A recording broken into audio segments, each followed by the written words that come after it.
bato. Bukas po tayo maglilinis po dito maghapon. Pansamantala lamang po ako magpupulot ng pansamantala lamang po ako magpupulot ng mga kalat kasi tayo na po yung nahihiya. Yes, tayo na po yung nahihiya sa mga tao ang pumupunta dito.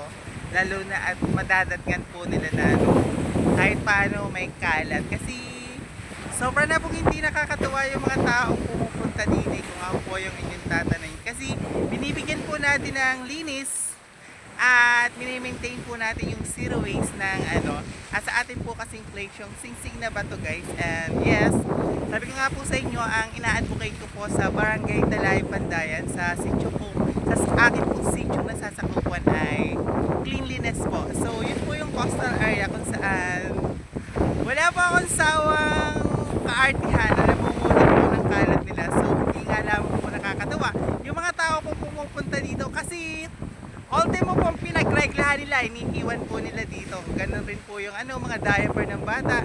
And minsan po marami pa rin po mga taong dumudumi. And yun nga po, isa pong nakakasura sa mga pumupunta po dito ay yun pong mga nag-iinom, tumatambay na nga lang po sila, nag-iiwan pa po sila ng kalat. So, ang masama pa nun guys, nagbabasag pa po sila ng bote. So, kawawa naman po yung mga taong pumupunta dito, baka masugatan pa. O di ba kasalanan pa po natin.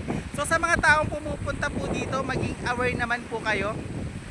Lalo na po pagdating po sa kalinisan kasi part po ng pagiging nature yung pong pagiging nature lover natin.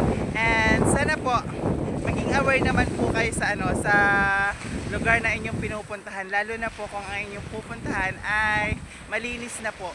Malinis at sobrang linis. And sana maging aware po kayo na ang mga kalat nyo po ay bit-bit nyo po pag alis. And wag po yung pinahihiwatig nyo po sa aming sitio na ang kalat ninyo ay bahala na kayo.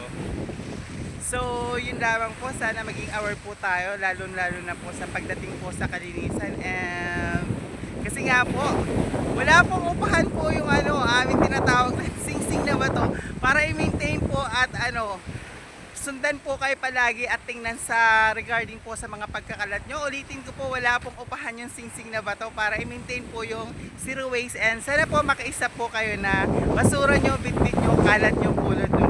Thank you!